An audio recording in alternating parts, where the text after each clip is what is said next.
Cotton and Perdue join us now. Thanks to you both. Senator Perdue, to you first. When you hear that, those sound like the precepts, the principles behind it sound non-controversial. They sound pretty basic.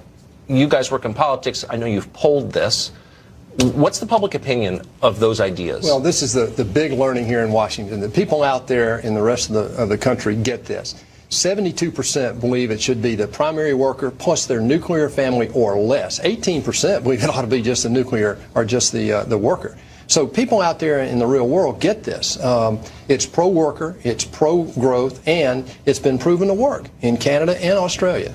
What's interesting, Senator Cotton, when you say this bill is pro-worker, our current arrangement seems anti-worker. If you look at the effect on wages, working class people in the country since 1965 when the Kennedy Act became law, they've gone down or remained stagnant. Do you think there's a direct connection between mass immigration and low wages? No doubt, Tucker. I mean, the law of supply and demand applies to the labor market just like it does every other market. Oh, it hasn't been repealed for the purpose of immigration? Even though some Republicans feel like it doesn't apply there. Look, over the last 40 years, my lifetime, you've seen a quadrupling of the number of foreign-born residents in our country. The vast majority of those, 14 out of 15 today, come here not based on their skills or their education or their English language ability, on some other category. They're by definition unskilled and low skilled. In that 40-year window, if you have a high school degree or less, your wages have fallen. If you have more than that, so if you're not competing with those very same immigrants, your wages have increased. So there's a direct correlation between the mass unskilled, low-skilled migration we've seen over the last few decades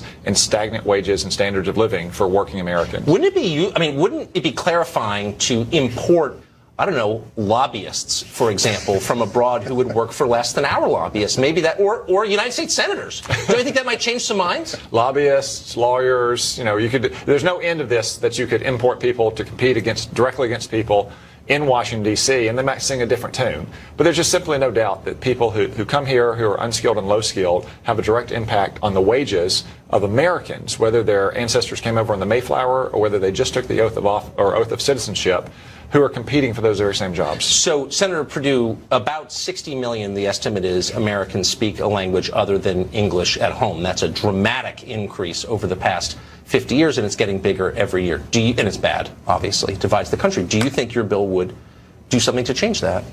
Well, first of all, there are several categories that we use in a merit-based system. This is what the president talked about in his campaign. It's one of the reasons, quite frankly, I think he got elected, and I give him high marks for making this a priority in this new administration. But when you look at the categories in here, somebody could come in here and be a PhD with no English skills, still qualify potentially. Right. So this is not about English speaking only. This is about a diverse group of people to come in and help grow our economy. So what are the criteria? Well, first you got education, you got a job, you got if you've been contributory in terms of accomplishment, if you want to start a business or something like that, English is one, and then compensation. Yeah, so if you want to invest a lot of money in here. So who are the forces arrayed against this? Well, a lot of people, once they learn about the bill, are actually pretty pleased with it. Again, this only focuses on green cards. The million green card recipients every year. It doesn't focus on temporary visas, which can be controversial, or anything else. And I would say that it's better to make a citizen out of someone who comes here rather than just use them as a temporary laborer. Where's the Chamber of Commerce on this? I think a lot of them are going to be very supportive of it. Again, like if you're sitting in Silicon Valley and you depend on H-1B visas, wouldn't you rather have someone who's going to be a citizen of the United States and stay here forever, rather than have to have that visa renewed in 3 years and go back, so you can invest in them? So the business community will be supportive, I think. Are you all going to make this case publicly? Are you going to force the opponents of this bill to explain why they're against it? We saw it today. We started the debate today, and we're going to continue that. I mean, this is something, though, I can't understand why anybody who wants a pro-growth effort in America to oppose this. I mean, today the system is so broken that only 1 out of every 15 who come in America come in with a skill. This is a broken system, and it penalizes people who've been here and who just got here. Senator Cotton, can you give us, I know it's very early today, but what's the timeline for this? Well, this immigration obviously a complicated and controversial topic, but David and I are committed for the long haul to making this bill a reality. Again, the president campaigned on immigration as the single distinctive issue that separated it not just from Hillary Clinton, but from 16 other Republicans. That's exactly right. And the American people expect him to deliver on that. This is one piece of the immigration puzzle. I think as more senators and congressmen learn about it, as they see what it would do for our working citizens out across the country, what it would do for economic growth as a whole, I'm hopeful that we can get consensus, even if there's still a lot of other things that divide us on the immigration issue. I think that's right. You always are welcome here to explain how it's going because we're interested. Our viewers are. We'll be back. Thank you Thank you. very much. Thank you.